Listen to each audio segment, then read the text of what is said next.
Na última aula nós vimos a definição de curvatura,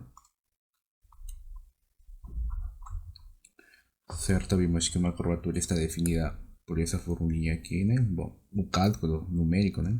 Essa curvatura está dada por essa formulinha daqui. Vimos uma equivalente para essa fórmula, né? Que é dada por essa expressão daqui, né?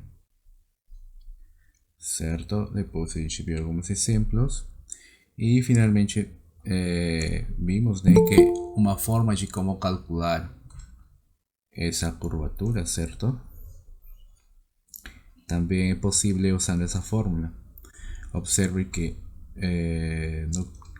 na primeira parte, né, essa formulinha que está aqui, né, ela tem vários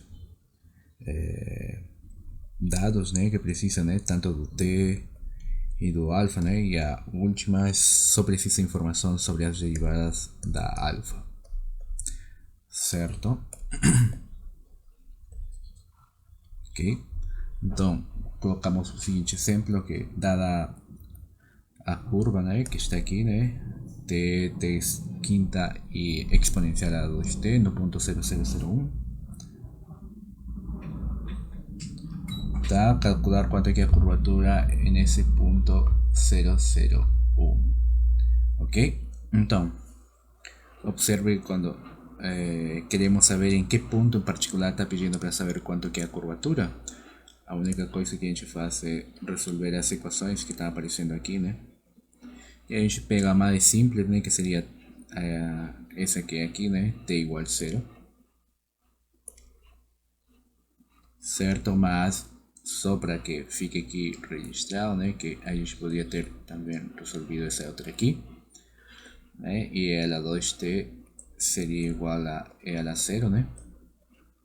Certo? Lembremos que a exponencial a 0 dá justamente igual a 1. Então daí mesma base, certo? Exponencial, exponencial, mesma base significa que os exponentes têm que ser o mesmo. Então daí teríamos t igual a 0 sobre 2 e isso seria igual a 0. Correto? Beleza. Então, dito isso, né? Observe que vemos que dá para calcular esse valor onde a gente quer saber o valor da curvatura, né? Dá para calcular com qualquer um desses aqui, né? Obviamente cada um tem um grau de dificuldade maior, né? Aí também vocês têm que escolher qual que seria a melhor opção, né? Se vocês tiverem, como por exemplo na prova, né? Que tinha uma exponencial de t, digamos 4 vezes t pelo cosseno de sei não, 4π ou 14π, 14t menos π, né? E do outro lado tem uma equação da forma 7t, né? 4t, né? Certo? E aqui tem outra com trigonométrica, certo? Então a forma mais simples sempre é pegar a equação mais pequena de todas, né? Evitar aquelas equações que têm várias funções, tá? Agrupadas em uma única componente. Beleza, então, como vimos, né, então dá para calcular aqui o valor de t, uma vez que a gente já sabe onde que nós queremos calcular a curvatura. Este seria o ponto onde vamos calcular a curvatura. Este é o ponto onde vamos calcular o valor da curvatura, certo? Valor da curvatura de alfa, ok? Bom, uma vez que a gente faz isso daí, né? O que nós precisamos aqui? Precisamos conhecer a primeira derivada, a segunda derivada, certo? Fazer um produto vetorial e depois calcular as normas. Ok, bom, nesse caso aqui nós começamos a calcular, né, a primeira derivada, que seria essa aqui. Aqui do lado, né, estava as contas que eu tinha feito para calcular essa primeira derivada, certo? Eu usei a regra da cadeia. Ok? Depois aqui está as contas de como calculei a segunda derivada, certo? A derivada de uma constante dá 0, a derivada de 5t exponente 4, né? Dá 5 por 4 por t cubo, a derivada dessa expressão de 2 exponencial 2t, né? Essa expressão que está ali, certo? Bom, aí vimos que a segunda derivada é justamente esse vetor e sabemos que a derivada é essa expressão, né? Está aqui, certo? Bom, daí está faltando o que? Calcular esse produto vetorial que está indicando aqui, né? Produto vetorial entre alfa linha e alfa 2 linha, né? E é justamente o que nós estamos tentando calcular aqui. Ok? Bom, aplicamos a definição, certo? Uma vez que aplicamos a definição, a gente chega nesse vetor aqui. Ok? Beleza? Uma vez que a gente consiga esse valor, precisamos saber o que? Precisamos saber a norma, né, desse produto vetorial. Ok? Uma vez que a gente que fazer isso, aplicamos a definição, né? Aqui está o vetor, aqui está a norma, né? E por definição dá isso aqui, né? Depois a gente calcula o quadrado, né? Da primeira componente, o quadrado da segunda componente e o quadrado da terceira componente. Certo? Para o caso da primeira componente que está aqui, né? Vamos usar esse produto notável, né? Certo? O quadrado do primeiro menos 2 vezes o primeiro pelo segundo,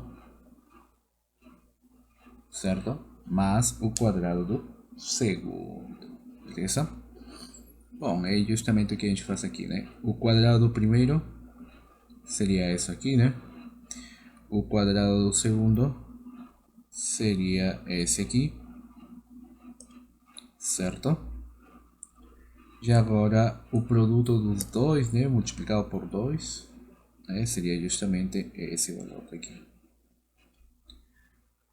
Ok? Bom, daí nós temos que calcular, né, o quadrado da segunda componente e o quadrado da terceira componente. Tá ok? Feito essa conta aqui, né? Observe que temos que calcular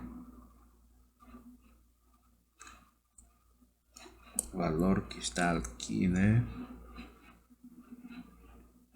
Certo. Beleza, aí temos a primeira. Se não me engano, não dá para simplificar muita coisa aqui, não? Nessa parte da primeira. Dessa parte aqui, né? Dessa primeira norma. E agora vamos calcular a segunda norma, né? Que está aqui no. Que é um dado, né? Que também pede, né? Aqui no denominador. Certo? Então a gente calcula, né? Esse valor. Ok. Lembremos que justamente essa primeira derivada, né? É essa expressão que está aqui, né? Seria o quadrado de s mais o quadrado de s mais o quadrado de s, que é justamente o que está aqui, né? Certo? Dito isso, sabemos então que a curvatura, né? Em um ponto t, certo? Seria essa expressão que está aqui, essa daqui, dividido por essa que está aqui, exponente ao cubo, certo? Mas como nós sabemos que queremos calcular, né, a curvatura em um ponto em particular, e qual que é esse ponto em particular onde queremos calcular a curvatura? Seria esse ponto daqui, né? Por quê? Porque por dado diz que temos que calcular a curvatura nesse ponto, mas esse ponto está associado para o t igual 0, certo? Então, nós queremos calcular a curvatura no ponto t igual 0. Se for assim, né? Então, vamos calcular isso aí. Seria a raiz quadrada de 400, né? Multiplicado por 0 a la octava, multiplicado por e a la 4 por 0, certo, menos 1600 multiplicado por 0 exponente 7. Certo? A única coisa que estou fazendo aqui é pegar essa expressão e no lugar onde está o t, estou colocando o valor dele, né? Que é igual a 0. Tá? Então, só para fazer um pouco mais rápido as contas, tá?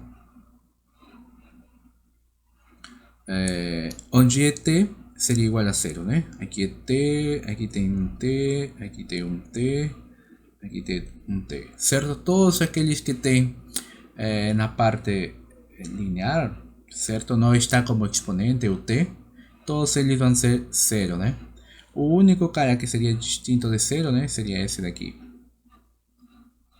Certo? Por que seria o único distinto de 0? Porque o t está justamente no exponente, né? Então, se a gente coloca o 0 no exponente, teríamos 16 por ela 0, e isso seria 16 por 1, né? E isso daria 16, certo? Então, ficaria 16, né? Na parte do numerador, raiz quadrada. Tudo isso dividido por... E quanto que dá o denominador? Lembremos que o denominador pede para colocar um cubo aqui, né? Uma expressão com exponente 3, certo? Observe, está aqui o 3, né? Certo? E dentro está a norma, ou módulo, né? Da derivada de alfa, né? Então, aqui quanto quedaria? Observe que aqui temos um t igual a 0 e aqui temos t igual a 0, né? Nesse caso ficaria distinto, né? Teríamos 1 quadrado mais essa expressão que está aqui vai sumir totalmente porque o 0, né, vai multiplicar a toda a expressão. E nós ficaríamos só com a expressão 2, ela 2 por 0, certo? Quadrado. Ok? Aqui ficaria 1 quadrado mais 2. Bom, observe que isso aqui vai dar 1, né? Certo? E aqui teríamos 1 mais 4. Isso seria igual a raiz de 5. Essa raiz de 5 vamos colocar aqui. Certo? Então, esse aqui seria o valor da curvatura de essa curva que está aqui no ponto 001. Ok?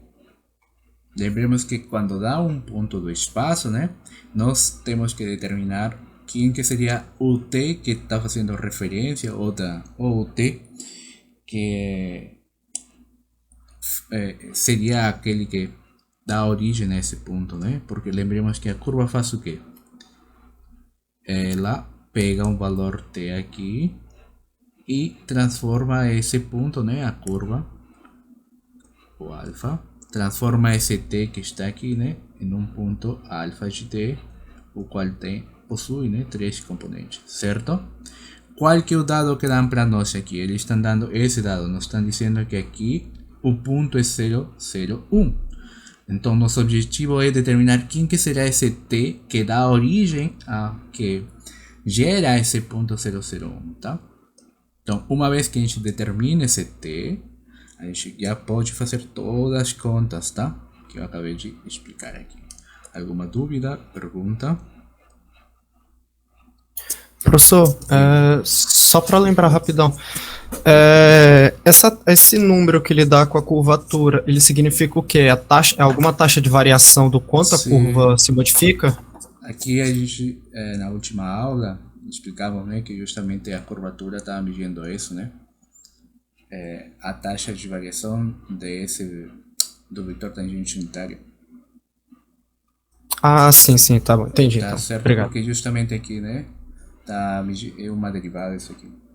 E o t, como a gente tinha definido, né, é o vetor tangente unitário. Então, uma derivada sempre indica uma variação, uma taxa de variação, né? Certo? Bom, tá bom, entendi. Tinha esquecido do dtds. Uhum. Daí foi que às vezes fica complicado porque, como diz, né, esse S que está aqui faz referência a uma fórmula, né, que a gente chama de comprimento de arco, né, e muitas vezes é complicado fazer essa conta, né, de fato, porque nem todas as curvas dá para fazer essa conta aqui, né, determinar quem que essa função S associada para a curva. Então, uma forma mais simples, né, uma vez que a gente define quem que é a curvatura, a gente procura uma fórmula equivalente com os t's, né, associado aos t's com o qual está definida a alfa, tá? Então, daí, né, vemos que essa formulinha aqui é um pouco mais... Tá, tem um pouco mais de conta, mas fica mais simples que calcular essa função S que está aqui, que é a qual que aqui o livro, né, está usando para determinar definir, desculpa, a curvatura, né? Porque olha aqui, o grau de dificuldade, você tem que calcular a derivada da alfa, calcular o módulo, integrar e aqui, né, vai dar uma função, certo? Essa função que está ali vai depender do nível ou do grau de dificuldade que possa ter essa expressão que está aqui na hora de calcular a integral. Então, nem sempre calcular uma integral é simples, né? Então, a gente faz uns truques com diferenciais, né? Certo? E obtém uma fórmula que já não depende muito dessa integral que está ali, tá?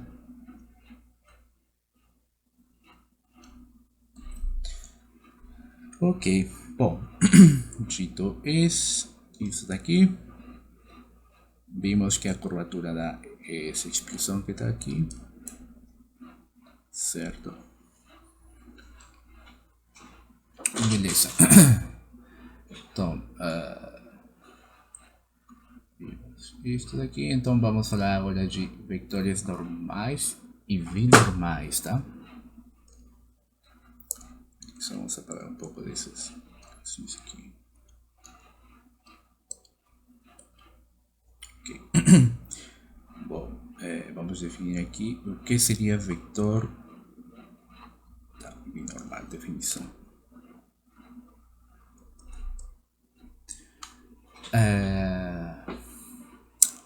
Vamos fazer primeiro um gráfico, tá? Só para entender aqui um pouco. Imagina que nós temos aqui uma curva, tá? Aqui está nosso sistema R e aqui temos nosso sistema R3. Lembremos que a curva, né? A curva seria essa função que está aqui, né? Essa função vetorial de variável real, né? Que pega um valor t aqui, certo, em R e transforma esse valor em um alfa de t, o qual possui 3 componentes, tá?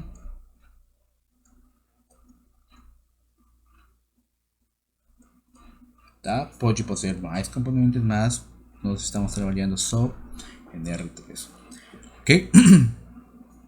Então, vamos colocar aqui um t sub 1, tá? T sub 1, T sub 1, T sub 1, T sub 1, certo? Então, o que acontece? Acontece que nós temos aqui, podemos construir, né? Vamos pegar aqui um t, digamos esse daqui, e esse t vai estar em algum ponto em particular aqui, digamos aqui, alfa de t, que esteja aqui, certo? E nesse ponto de cor azul, né?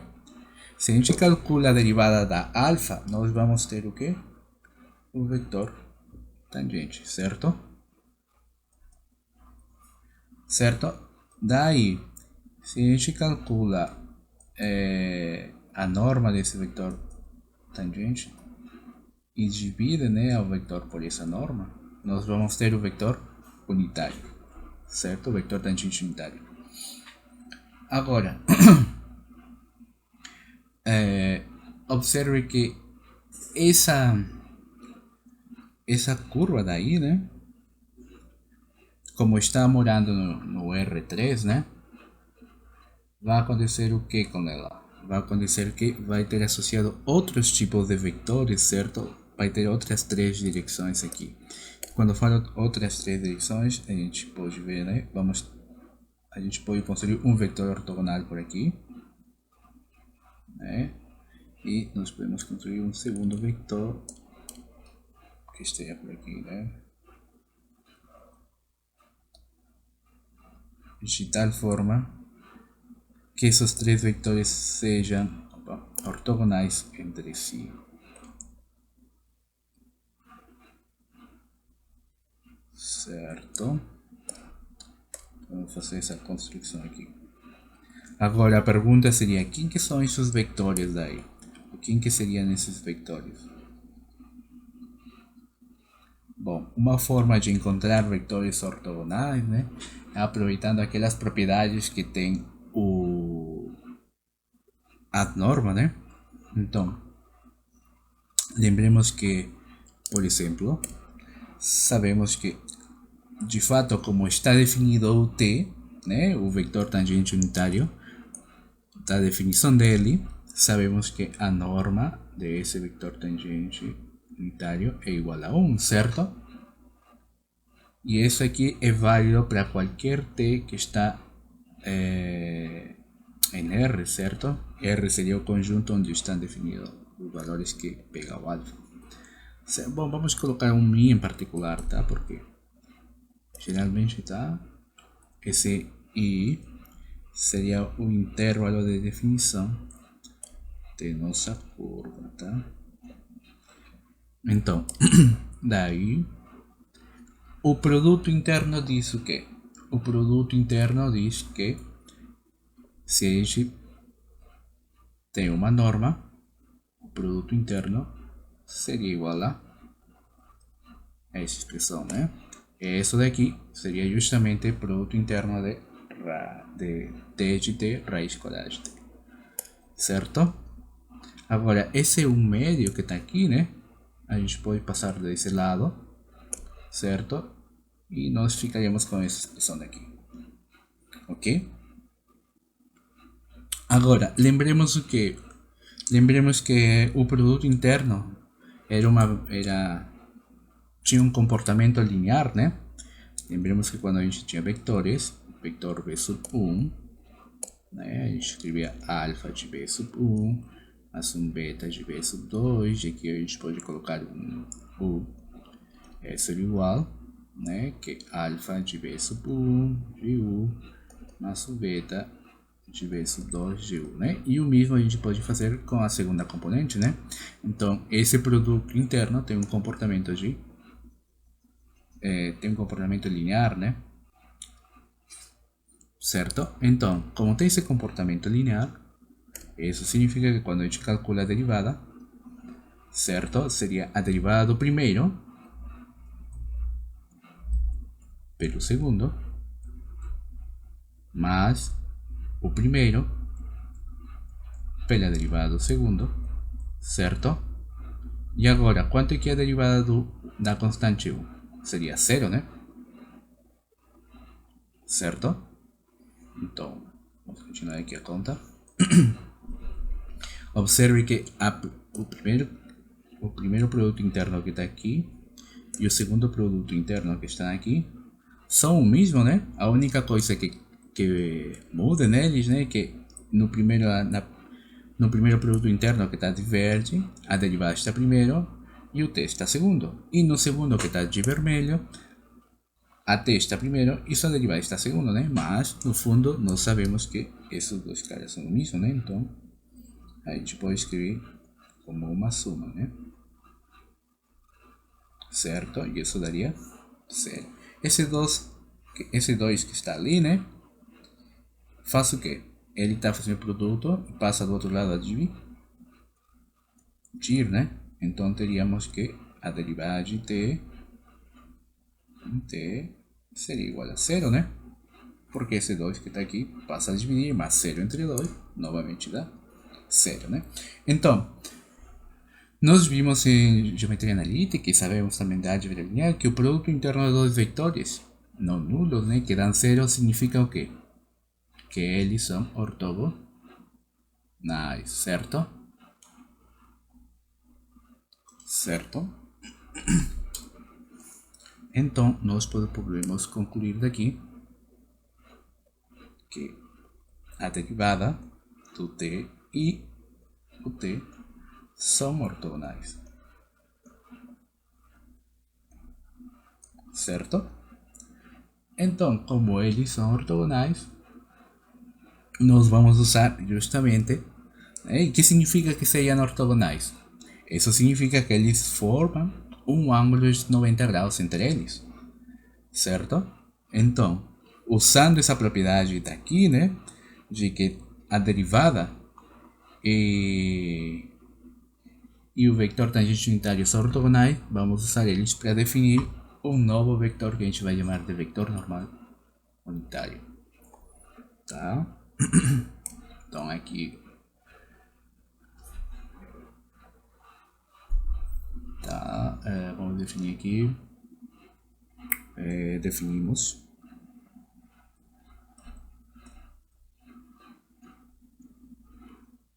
vetor, vamos colocar aqui com outra cor, né?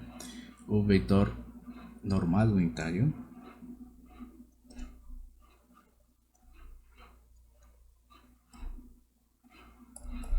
Tá?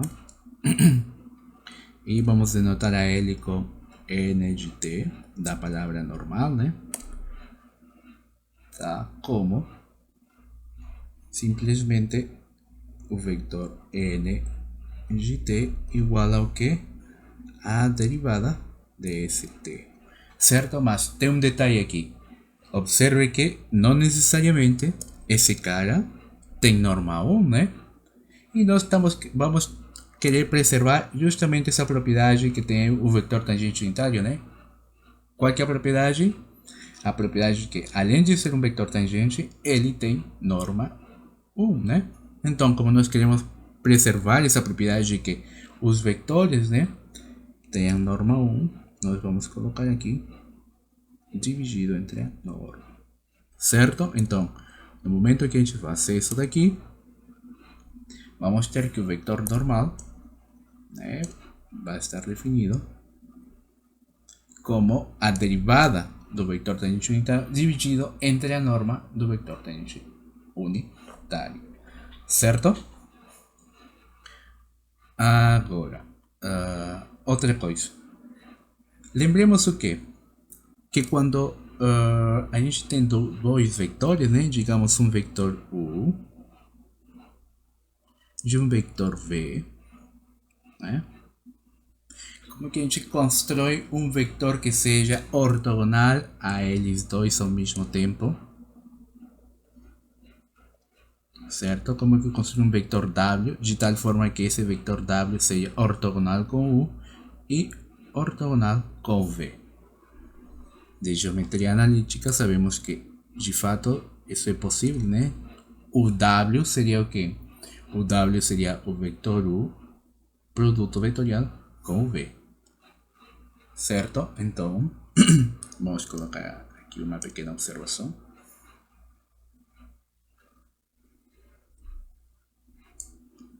Tá?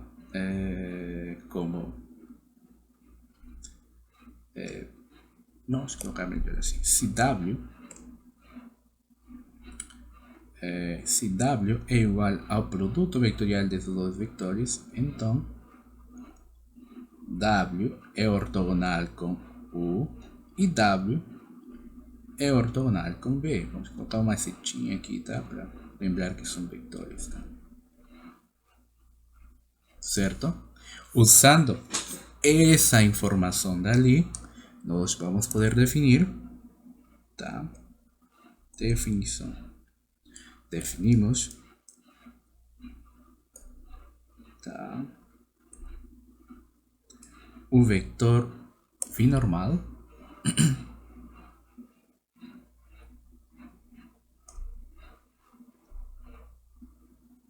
tá? E como a gente vai chamar ele de V normal, vamos denotar ele com a letra V de t, tá? E a esse vetor lo vamos definir como? Vamos definir justamente como o V de t que seja igual ao que? Justamente a esse produto, tá? Entre o t e o n, certo? O t, que era esse vetor tangente daqui, produto com esse n que está aqui.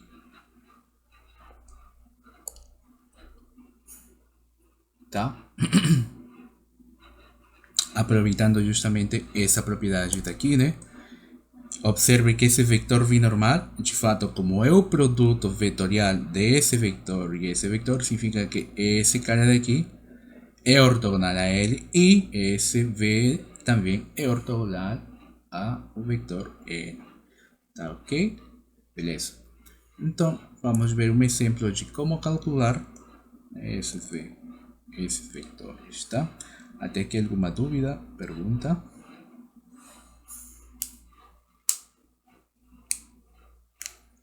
Se não ver, a gente continua. Bom, vamos ver um pequeno exemplo.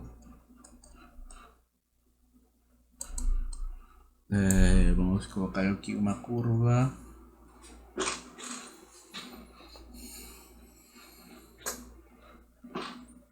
Tá, seja. Vamos colocar uma curva com a curva diferenciável.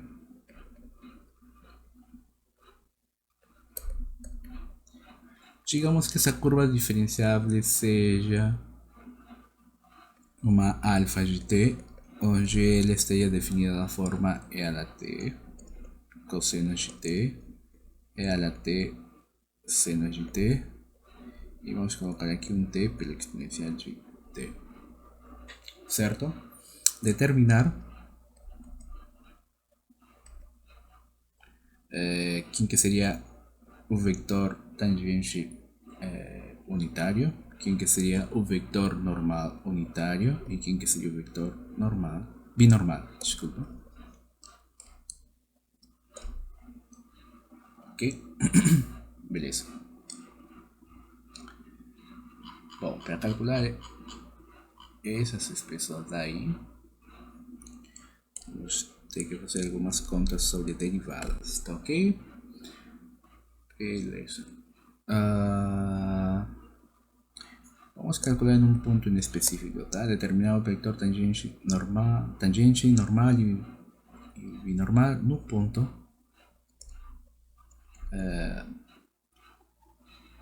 A gente pode colocar um t igual a 0, tá? Ok. Bom, para poder calcular primeiro o vetor, vamos calcular aqui as derivadas, tá? Primeiro, cálculo de t. Ok? Para calcular o vetor tangente unitário, lembremos que esse vetor tangente unitário é a derivada dividido entre a norma dessa derivada, né? Ok? Então, sabemos que alfa, então, vamos escrever aqui como alfa de t é igual a exponencial de t pelo cosseno de t e a t pelo seno de t, t e a t, né? Então, a derivada seria o quê? Bom, observe que aqui temos um produto de funções, né? Então aqui seria a derivada do primeiro multiplicado pelo segundo mais o primeiro pela derivada do segundo, certo? Aqui o t seria um pouco estranho, né? Certo? Agora temos que calcular a derivada de e a t pelo seno de t, o mesmo, né? A derivada, vou escrever com outra cor aqui, a derivada do primeiro pelo segundo mais a derivada, o primeiro pela derivada do segundo, certo? E finalmente está faltando calcular a derivada desse cara aqui. Seria a derivada do primeiro, né, pelo segundo mais o primeiro pela derivada do segundo. Ok?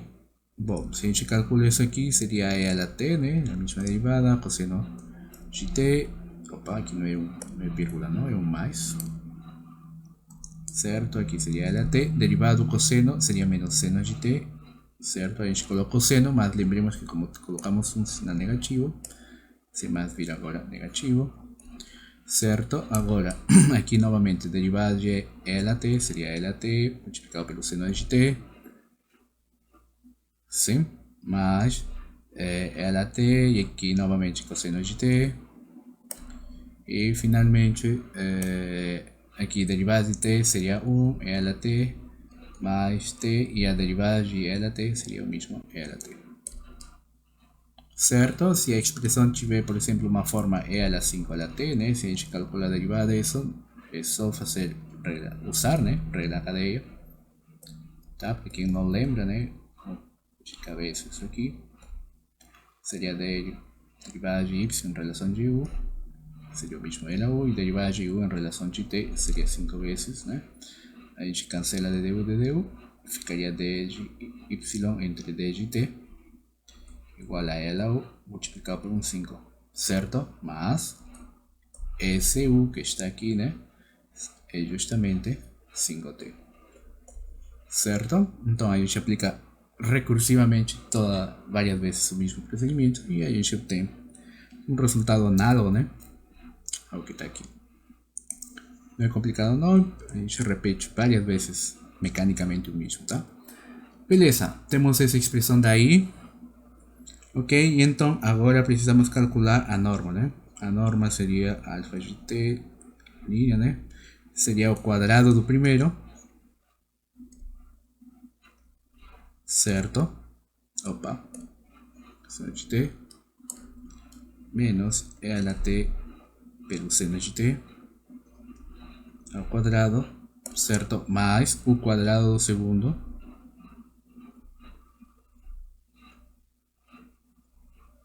certo? Mais o quadrado do terceiro, né? Que seria essa expressão aqui.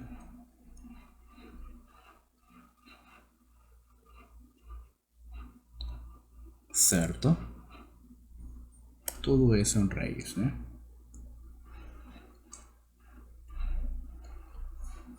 Ok?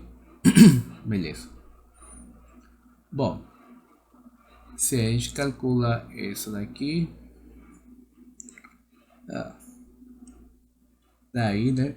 Acho que fiz uma conta a mais aqui, tá? Era só calcular, como eu preciso só saber no ponto igual a zero, né? Era só calcular a derivada e pronto. Enfim, já fiz essa conta aqui. Onde que estava a conta a mais, né? Porque era só para parar nessa parte daqui. Né? Colocar zero e depois calcular a norma, né? Não era para fazer essa conta aqui a mais, tá? Vou apagar esse negócio aqui, tá? Porque a gente não precisa fazer da função toda, porque a gente vai calcular em um único ponto. Então daqui quanto que seria a derivada no ponto 0? A derivada no ponto 0 seria e a la 0 cosseno de 0 menos e a la 0 seno de 0, certo? Aqui seria e a la 0 seno de 0 mais e a la 0 cosseno de 0, certo? Aqui no último seria e a la 0 mais 0 por e a la 0, certo? Beleza. Bom, se a gente faz essa conta, e a la 0 dá 1, né? Cosseno de 0 seria 1, seno de 0 seria 0, então aqui dá 1, tá? E a la 0 seno de 0, certo? Mas e a la 0 cosseno de 0 novamente daria 1, né? Certo? E finalmente e a la 0 é 1, certo? Esse aqui é 1 e esse aqui daria 0, né? Pronto. Então daí, uma vez que a gente calculou isso daqui, né? Vamos calcular quanto que seria, a norma, né? Ok? No ponto t igual 0, né? Bom, para calcular a norma seria o quadrado do primeiro mais o quadrado do segundo mais o quadrado do terceiro, né? Certo? Isso aqui quanto que seria? Seria raiz quadrada de 3. Beleza? Então daí, sabemos que o vector tangente unitário no ponto T, por definição, é isso, né? Mas nós queremos no ponto T igual a 0. Certo? Então, quem que seria aqui? Seria a derivada no ponto 0 dividido entre a norma no ponto 0. Bom, a derivada, no quanto que dá? Era o vector que está aqui, né? 1. E a norma era o raiz de 3, certo? Se a gente faz essa conta, simplesmente o vector seria 1 sobre a raiz de 3, 1 sobre a raiz de 3, 1 sobre a raiz de 3, né? Então daí já temos quem que seria o vector tangente unitário no ponto t igual a 0. Certo? Agora vamos ver como que seria o vector binormal, né? Bom, aqui calculamos t e vamos calcular agora o vector. Vamos calcular primeiro o vector normal, tá? Beleza? Lembremos que o vector normal, qual que é a definição dele? O vector normal está definido como n de t igual a derivada do vector tangente dividido entre a norma da derivada do vector tangente. Então temos que calcular a derivada do t, né? Beleza? Bom, lembremos que como o t, quem que é esse t daqui?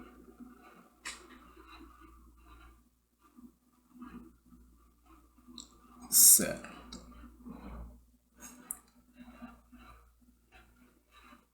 Temos que calcular essa derivada aqui.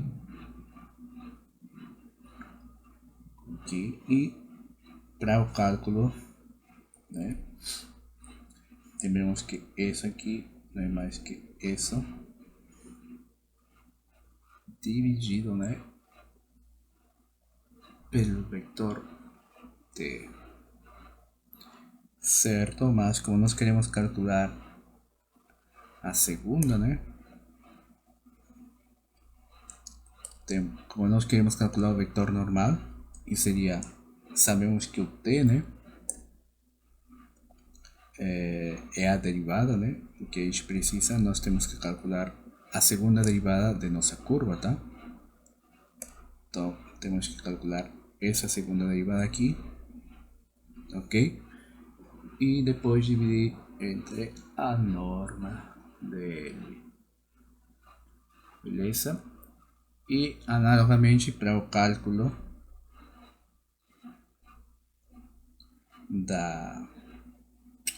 do vector binormal, né? Uma vez que a gente já tem o n, né? Daí seria só calcular,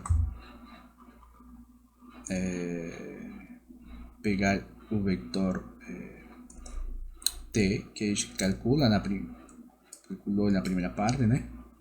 E fazer produto, né, com o n, certo? Então, como é só um cálculo de derivadas, o cálculo dessa derivada fica como tarefa, tá? E isso aqui só também é um produto de vetores, tá? Fica como uma tarefa, tá? Lembremos que basicamente a gente repete a mesma conta que eu fiz aqui, né? Só que aqui nós já temos a derivada, calculamos novamente a segunda derivada dessa expressão, tá? Por isso que eu deixo como tarefa, porque repeti basicamente o mesmo que está aqui, tá?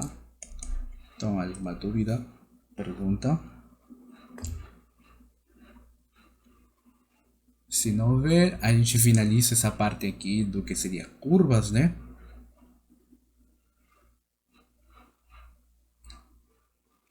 Tá? Se não houver perguntas, dúvidas, a gente finaliza a parte de curvas e nós já podemos passar ao que seria já a parte de funções vetoriais de várias variáveis.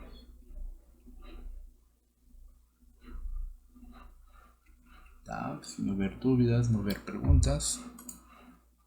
Então, lembremos só como um resumo, né? E que também está dentro do livro do Stewart, né? Nós aprendemos aqui quem que era o vector tangente, né? Nós aprendimos aqui quem que era o vetor normal, certo? E aprendimos quem que era o vetor binormal, certo? Cada um deles tem sua própria definição, que isso aqui a gente pega a curva, divide entre a derivada dessa curva. Nós temos aqui a derivada do vetor tangente, divide entre a norma, né? Certo? E o binormal, que seria o vetor tangente unitário, produto vetorial com o vetor binormal, certo? E além disso, né, nós vimos que se por acaso alguém pergunta para nós quem que seria a curvatura, né, qual que seria esse valor, né, nós temos que isso não é mais que a norma desse cara sobre a norma desse outro, né? Ou também, né, esse mesmo valor, lembremos, estava esquecendo aqui, tá? De colocar um t. E que também existe outra formulinha,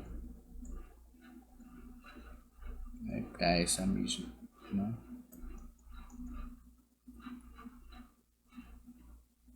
Ok? Opa, não é 2 não, é 3. Tá, esto es como un resumo de todas as formulinhas que a gente aprendeu a usar, né? Observe que continuamente ele, que procura aqui, o que ele usa, né? Usa, opa, aqui está falando derivada, usa uma derivada, aqui calcula uma segunda derivada, certo? E aqui faz um produto vetorial, né? Esse produto aqui, certo? É mais ou menos, não é mais ou menos, é igual, né? É a conta, mas é definido, tá? Dessa forma aqui, tá? As contas para fazer esse produto vetorial, tá?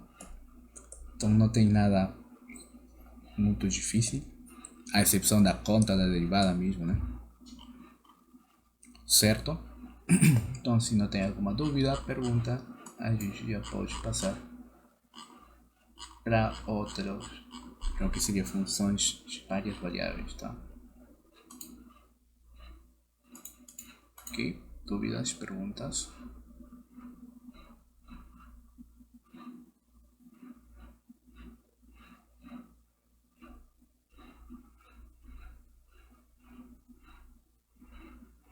Não? Bom, então bora lá.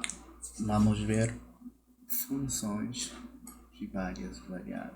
Bom, o que seria funções reais, e isso aqui vamos passar para a seguinte folha. Tá, funções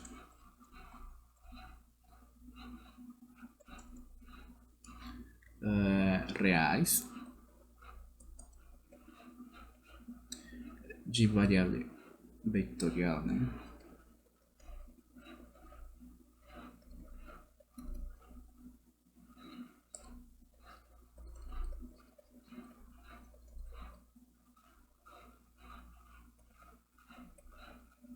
Tá. Bom, na primeira parte da nossa disciplina, nós tínhamos estudado o quê? Nós tínhamos estudado funções, certo? Que pegavam valores que estavam dentro de um intervalo i, onde esse intervalo i estava dentro do dentro de R, né? E esses valores, né, que a gente pegava aqui, digamos um t, transformava eles em um f de t, e esse f de t estava em um espaço euclidiano de n dimensões, né? Que podia ser 2, 3, 4, 5, certo? Até um n. Certo? Nós vimos que dentro de, para essas funções que estão aqui, né, é possível desenvolver uma teoria de limites, continuidade, derivada e integral, certo? Então, esse era um tipo de funções que a gente chamava funções vetoriais, né, de variável real, né? A gente chamava assim, né, de funções reais. Desculpa, é um conjunto de funções vetoriais de variável real, certo? Agora nós vamos ver funções tá? Que são reais, certo? Elas pegam valores no R, mas cuja variável é vetorial, certo? Tá ok? Ou seja, aqui pega um conjunto que está em Rn, que pode ser R2, R3, R4, R5, assim. Certo? Ela vai pegar, digamos, um x sub 1, um x sub 2, certo? Até um x sub n. Pega toda essa informação, aplica o f e transforma ela em um único valor que a gente pode chamar, sei não, pode ser um y. Certo? Onde esse y está em R. Ok? Então, vamos definir isso aqui rapidamente. Apago esse negócio aqui. Beleza. Então,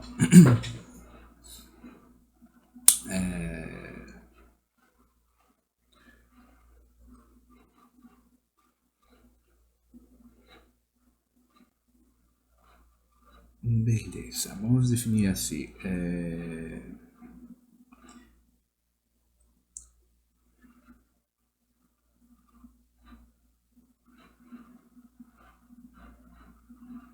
Tá. Nós vimos, por exemplo, em alguns cursos básicos, vimos seja f, tá? Uma função que está definida em um certo intervalo i e que vai para r, certo? Isso aqui é uma função uma função real, desculpa, é uma função real de variável real, certo? É uma função real de variável real, certo? Onde nós vemos que, por exemplo, a imagem, né, e o domínio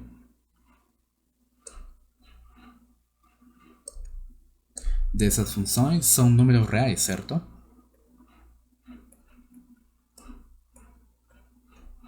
Certo? Por exemplo, quando a gente estuda, né, vamos colocar aqui uma função de cor verde, digamos que o fx é igual a raiz de x menos 1, certo?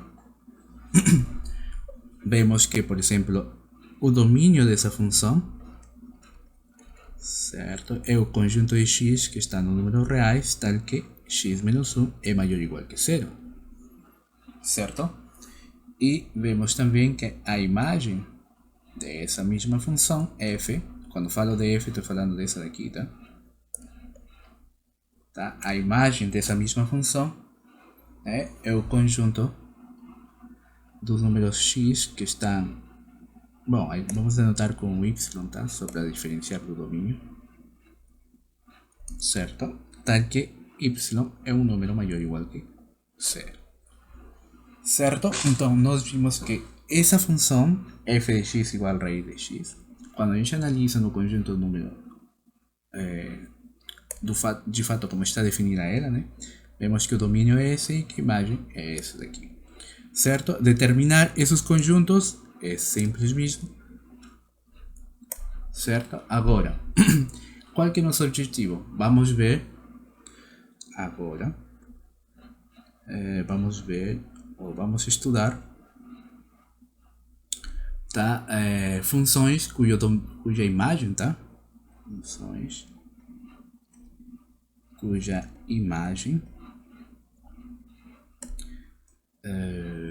são números reais. São números reais, mas o domínio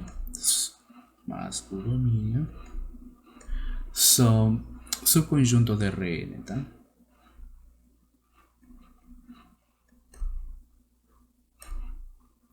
Então, de Rn, tá? Em particular pode ser R2, R3, certo? Assim, tá? Esse n, coloco um n aqui porque pode ser 2, 3, 4, 5, 6, 7, tá? Beleza? Isso significa o quê? Ou seja, Tá? Isso significa que vamos estudar funções do tipo e vamos escrever aqui funções que vão ser chamadas, vou colocar com outra cor aqui, funções f's, tá? Onde elas vão estar em um certo conjunto U definidas, né? E elas vão ir para R, tá ok? Essas aqui são chamadas de funções reais de n variáveis, tá? Chamadas de funções reais de n variáveis, tá ok? Ou, como eu coloquei aqui, né? Ou também são chamadas de funções reais de variável vetorial. Reais de variável vetorial. Certo? Observe que aos elementos que vão estar aqui nesse conjunto Rn, vamos ver a eles como se for vetores, tá? Ou em algum momento, né, a gente vai jogar uma parte que a gente vai chamar de campos vetoriais, tá? Beleza? Mas por enquanto a gente vai chamar eles só de vetores, tá? Os elementos que vão estar dentro desse conjunto U, vamos chamar eles de vetores. Beleza? Então, dito isso, já vimos o tipo de analisação que a gente vai fazer, tá? Então, daí temos que, por exemplo, uma função f que está definida nesse U, que está em Rn e que vai para R, certo? É uma... E vamos chamar aqui vamos dizer aplicação, tá? É uma aplicação que associa, tá? O que leva, tá? A cada... Faz o seguinte, tá? É uma aplicação... Vamos separar ainda. Temos que... É uma aplicação que pega um ponto ou um vetor, tá? x1, x2 até xn e leva ele para um ponto f aplicado em x1, x2 até xn, tá? Certo? Então ele pega um ponto, um vetor aqui, né, nesse conjunto U e transforma esse ponto, esse vetor, desculpa, em um ponto que está em R. Tá? Então nós transformamos vetores em pontos com esse tipo de funções aqui, tá? Onde esse conjunto U que eu estou escrevendo várias vezes, né, aqui, U vai ser o domínio da F. Tá ok? E vamos definir a imagem da F como o conjunto de pontos, tá? Digamos o conjunto de pontos C que está em R, tal que digamos C é igual a um F de x1 até xn, né? Ok? Beleza. Certo. Estava esquecendo isso aqui, onde temos que ser muito específicos aqui, onde esse x1 e xn está no conjunto, senão nem teria sentido, né? Então, observe que está fazendo isso aqui? Ao contrário das funções que a gente já tinha estudado, né? Nós agora estamos no espaço, digamos, Rn, que está aqui, né? E aqui está o R. E as funções que nós vamos estudar agora, né? São funções que levam vetores em números, tá? Aqui estaria a nossa f. Tá? Ela pega, digamos, um x, aqui, né? Digamos esse x, né? E esse x, vamos colocar uma setinha lá em cima, porque esse x vai representar o vetor x, que tem componentes de x sub a de x sub m, tá? E a f transforma a esse vector, né? Certo? Em um único ponto que está em R. Tá certo? Bom, esse aqui é uma notação, tá? O vector, notação. Vamos botar com x1 até x sub n. Bom, esse n vai depender do espaço onde a gente está trabalhando, né? Se for, digamos, R4, aqui estaria até x sub 4. Se for R7, aqui estaria até x sub 7. Tá certo? Beleza. Então, só para que fiquem aproximados, tá?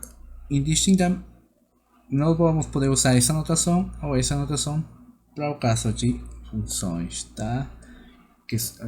Das funções que a gente vai estudar aqui. Beleza, então, feita essa introdução de que mais ou menos o que a gente vai ver agora, né? Nós podemos definir aqui. Vamos ver aqui. Definição, tá? Certo. Vamos definir o tipo de funções que nós vamos estudar aqui.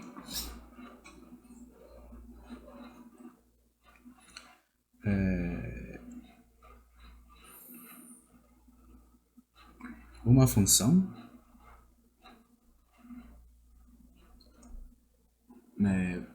real de variável vetorial f, função real de variável vetorial f, tá? É uma regra,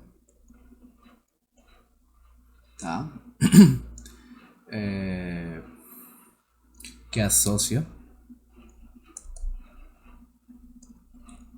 a cada vetor, né?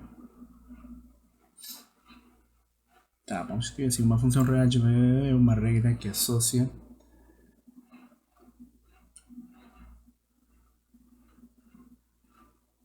a um conjunto A, tá bom? A um conjunto A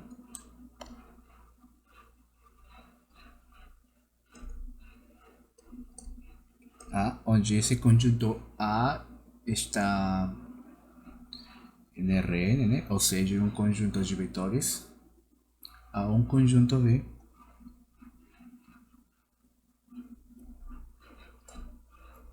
que está em R, certo? Ou seja, esse V é um conjunto de número, né? Certo? Então, essa função vai ser notada.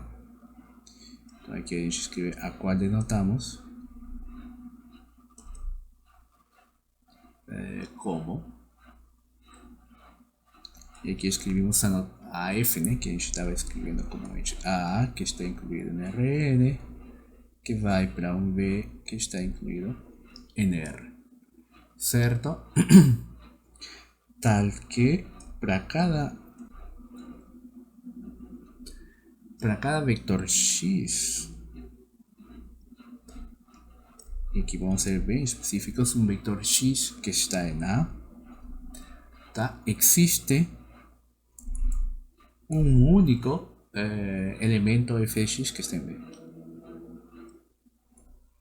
Um único elemento que está em B. Tá? Um único elemento, a gente vai chamar esse elemento de fx, tá? F de x que está em B. Tá certo? Então, essa é a clássica definição, né? Só que para o contexto de funções reais, né? De variável vetorial, tá? Beleza, então vamos ver o que seria o domínio aqui. Vamos dar uma definição e vamos ver exemplos. Tá? O domínio de uma função tá? De f, né? Que seja uma função vetorial, certo? Vai estar dado porque é o conjunto de x que está em Rn, tal que existe, tá? Un C que está en R y opa, voy a escribir con palabras, ¿está? Porque es posible que ustedes no conocen ese signo. Tal que existe un C que está en R y além disso, né, esse C tem que ser da forma f de x, né? Lembremos que esse x não é mais que x1 até xn. Ok? E o rango, desculpa, a imagem, esqueci a palavra de imagem, né? Em espanhol é chamado de rango, né? Aqui rango é outra coisa. A imagem da f, né? É o conjunto de que? É o conjunto de Cs que está em R, tal que existe um ponto, un vector, disculpa, que está en Rn, ¿cierto? Y além de eso, tenemos que SC tiene que ser igual a F, ¿cierto? Entonces, aquí tenemos la definición de imagen y la definición de dominio. Bom, un ejemplo clásico que a gente pode ver aqui. Vamos ver, calcular o domínio e a imagem da função. Determine o domínio e a imagem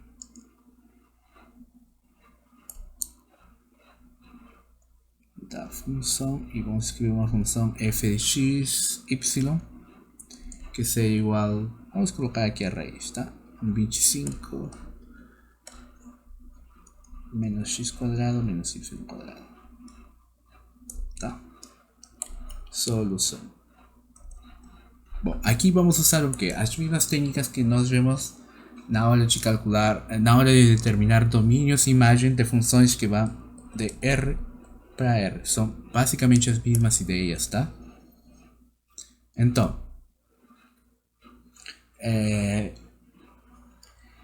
vamos usar aqui, escreva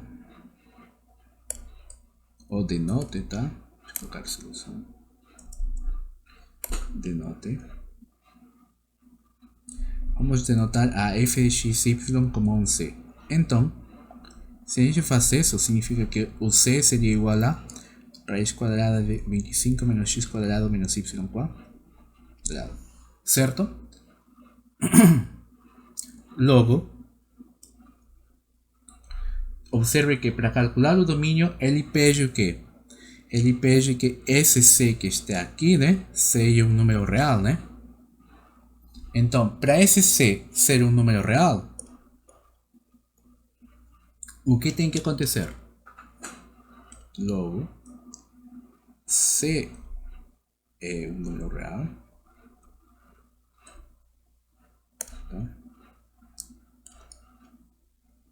É real, sim. O que tem que acontecer para que esse número C seja um número real? Esse C que está aqui. Tem que acontecer que esse camarada que está aqui dentro, né, da raiz, tem que ser maior ou igual que 0, né? Então, aqui a gente coloca menos 25, x quadrado menos y quadrado tem que ser maior ou igual que 0. Por quê? Porque se esse cara que está aqui dentro, né, for, digamos, menos 5, o C viraria um número imaginário, né? Um número complexo, né? E essa já é outra história. Tá ok? Então, para esse C que está ali ser um número real, tem que acontecer o quê? Que a parte que está dentro da raiz tem que ser um número maior ou igual que 0. Para esse número ser maior ou igual que 0, tá? Então, daí, o que vai acontecer aqui? Bom, nós podemos escrever da seguinte forma, né? Esse 25 a gente deixa aqui sozinho. E essas variáveis que estão aqui, né, x quadrado, y quadrado, a gente passa do outro lado com sinal positivo, né? Certo? Então, daí, uma vez que a gente já determina, né? Isso, portanto, o domínio dessa função f é o conjunto de pontos x, y que está em R2, tal que dá origem a que esse c seja um número real, dá justamente essa expressão, né? E essa expressão, da onde que vem essa expressão? Essa expressão vem daqui, né?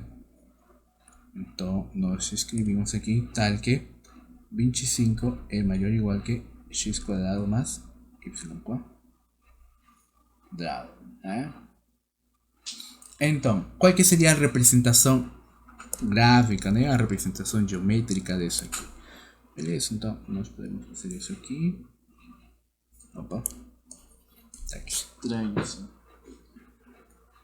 Vamos fazer um sistema de coordenadas.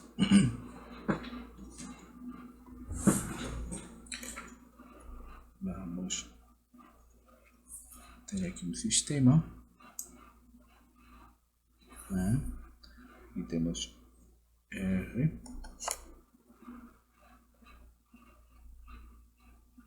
né? Como a gente está usando duas variáveis, né? Então nós vamos trabalhar, né? No eixo x, y, e como aqui seria conjunto número reais, certo? Então nossa função f, essa f que está aqui, né? Seria uma função que faz isso aqui. E observe o quê? Quem que seria o domínio dessa função? O domínio dessa função, observe isso aqui. Se a gente por um instante pensa, né, que esse maior ou igual for uma igualdade, nós teríamos uma circunferência, certo? Então aqui teríamos uma circunferência central na origem.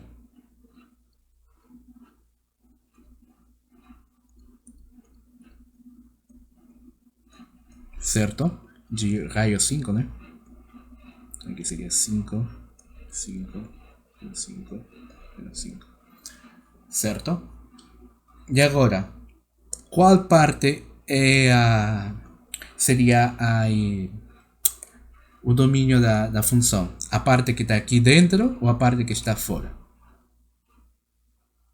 Então, para saber isso, né? Para ter certeza, para quem mais ou menos ainda não está ou não lembra muito a parte de desigualdades, né? Então, porque para quem lembra, né, a parte de desigualdades, ele já sabe, né, que a parte que está aqui dentro seria a parte isso aqui seria o domínio da f, né? Mas o que acontece se você não lembra? Porque também pode acontecer em alguns casos que o domínio pode ser a parte que está fora, não necessariamente esse exemplo que está dentro. Existem casos onde o domínio é a parte que está fora da gráfica, né?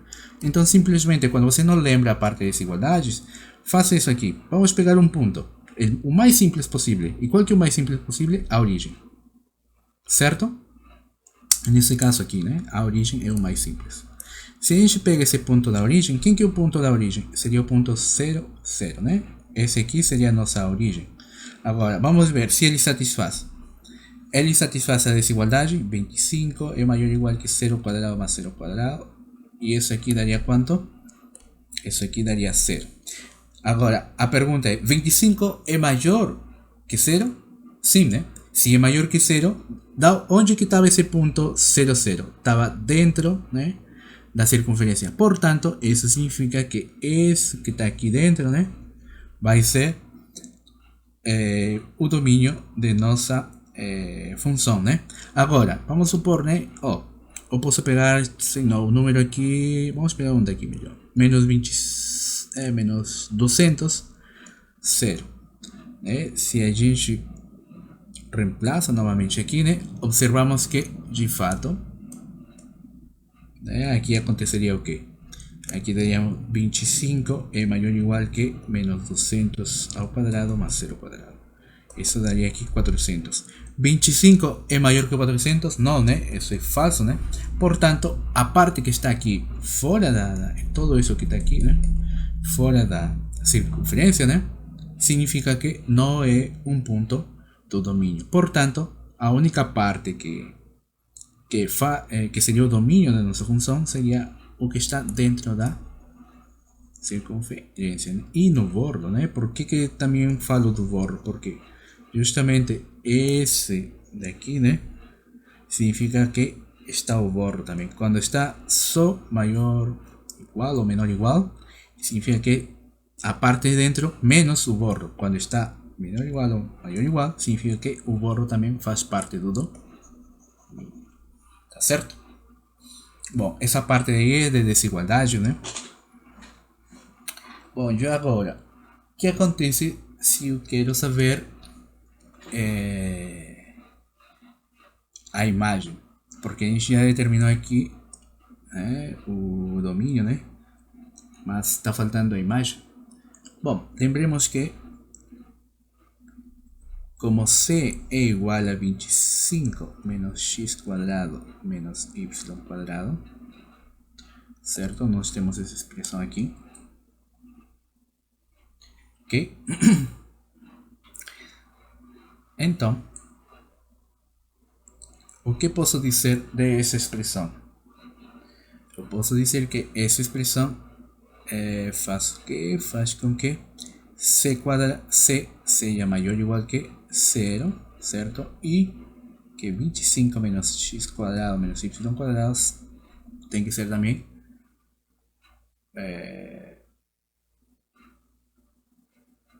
certo?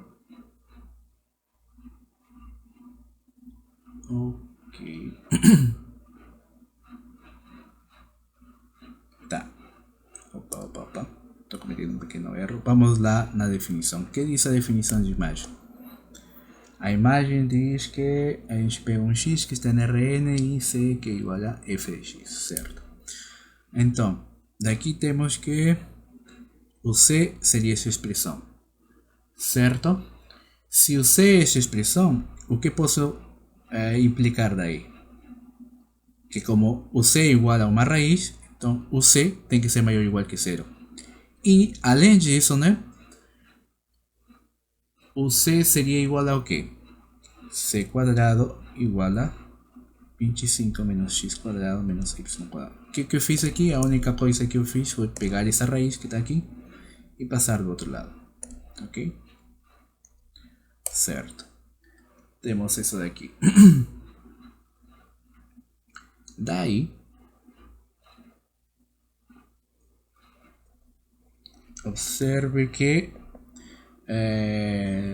eu posso escrever a expressão dessa forma aqui. Vamos tentar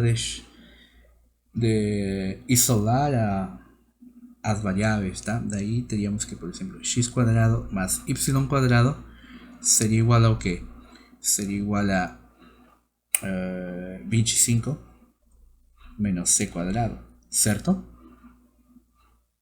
Certo? Mas, como esses caras aqui são quadrados, eles sempre são números positivos, né? Esse cara sempre é um número maior ou igual que 0. E esse outro cara sempre é um número maior ou igual que 0. A soma de números que são maiores ou iguais que 0 significa que toda essa expressão aqui seria maior ou igual que 0. E isso aqui seria para todo x e y que está em R2, né? Certo? Então, e daqui a gente já pode começar a concluir com isso, né? Então, só para que fique claro isso aqui, tá? Nós temos x quadrado mais y quadrado, certo? E isso sabemos que é igual a 25 menos c quadrado. Agora, vamos colocar aqui um lembre que... Tá? Temos essa expressão daqui. Agora, esse cara daqui é um número maior ou igual que 0. Por quê? Porque está com o exponente quadrado. Esse cara também é um número maior ou igual que 0. Por quê? Porque está com um exponente quadrado, certo? Um 2. A soma de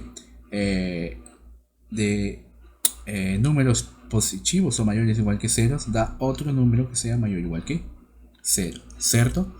Então, Observe que todo ese número que está aquí es mayor o igual que cero.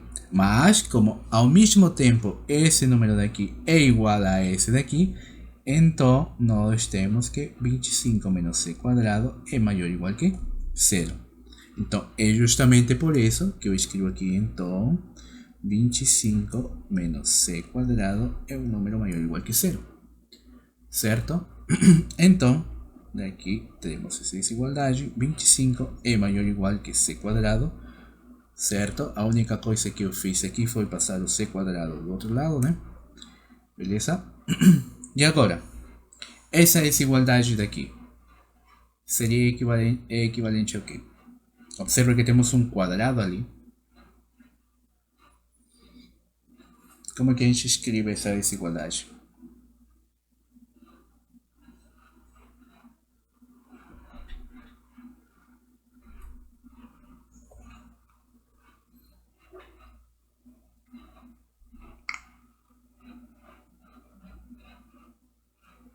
Certo? Então, observe que c quadrado mais c quadrado, sabemos que de fato é um número maior ou igual que zero. Por quê? Porque é um número que está com exponente quadrado ou com exponente 2. Então, nós teríamos 25 maior ou igual que c quadrado maior ou igual que zero, né?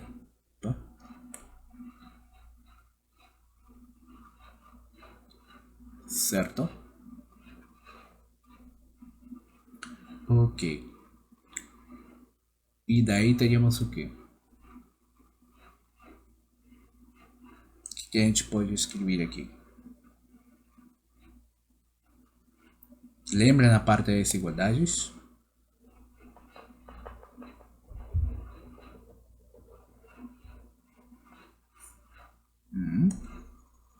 Lembra um pouco? Só para não atrapalhar essa parte aqui com vocês, né? Mas vamos colocar outro lembra aqui. Se a gente tem uma expressão, digamos, a maior ou igual que 1x quadrado, isso é equivalente ao quê? Isso é equivalente a dizer, né, que o c está entre raiz quadrada de a e menos raiz quadrada de a. Certo? Então aqui teríamos 5 maior ou igual que c, maior ou igual que menos 5, mas nós estávamos pedindo que o c seja um número positivo, né? Certo? Então, se o c é um número maior ou igual que zero, isso significa que 5, né? Aqui vamos ter que o c teria que ser maior ou igual que zero. Então, daí teríamos o que? Já temos a imagem, né? Uma vez que a gente determina os valores que o c vai ter, né? Então temos que o c, porque lembremos como que é a definição. A imagem é o conjunto de c's e o domínio é o conjunto de x. Então daí temos que o c é o conjunto de valores que está em R, tal que o c está entre 5 e 0, né? Ou escrito de outra forma, né? Tal que 0 é menor ou igual que c e c é menor ou igual que 5. Certo? Bom, vocês têm que dar uma olhada na parte de desigualdades, tá?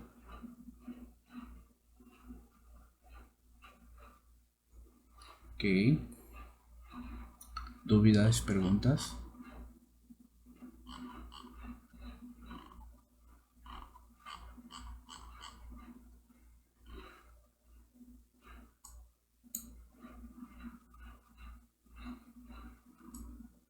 Dúvidas, perguntas?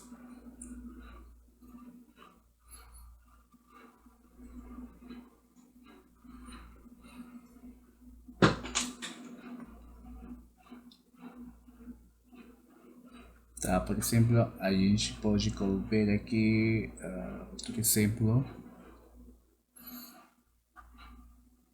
Tá, por exemplo, um exemplo com justamente a imagem, porque aqui é o clássico, né? O clássico é tá, o domínio está dentro da gráfica, né? Dessa região, mas sempre o interessante, né? É quando não acontece o que é o comum, né? Então,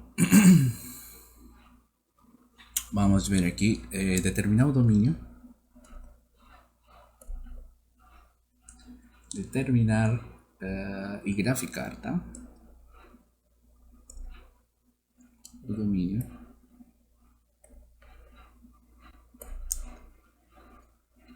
Da função e escolhemos uma função f de x, y, duas variáveis só.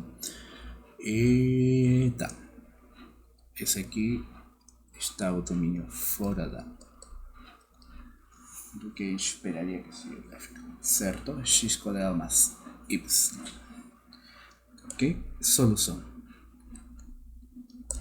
Bom,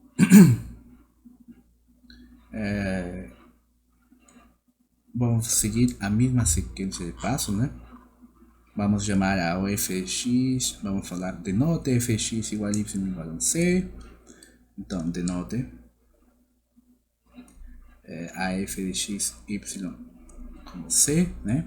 Logo, c seria igual ao que? Ao logaritmo natural de x quadrado mais y, certo? Agora, para que a gente pretenda calcular a imagem, né? Como que está definida a imagem? A imagem diz que é o conjunto de x, né? De valores que está em Rn, de vetores, desculpa, que está em Rn, tal que existe o R, né? E C é igual a f de x. Então tem que existir esse C. Então minha pergunta é, para esse C daqui exista, o que tem que acontecer?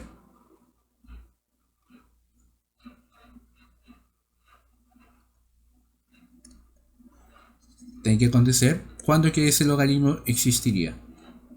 Quando x quadrado más y seja um número positivo, certo? Essa é a definição por definição de logaritmo, certo? Então, tá, existe. Muitas vezes, né, nos livros, no lugar de dizer existe, né, eles colocam a palavra está bem definida.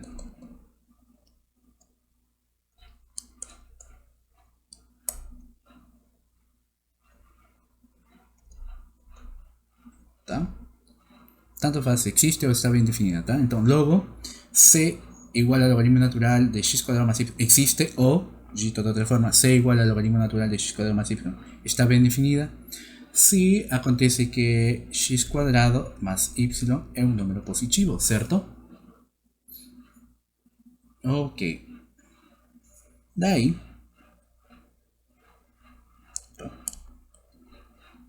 o que a gente já tem aqui? Nós já temos já uma representação, né, dos vetores x e y, né, e uma regra, né, que define esses vetores.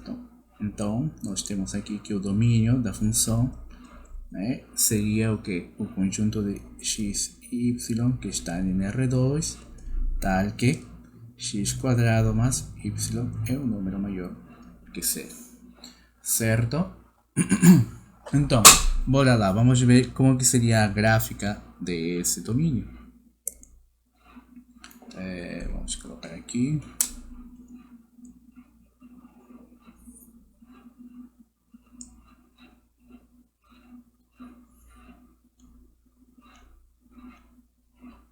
X, Y, aqui estaria o erro, né?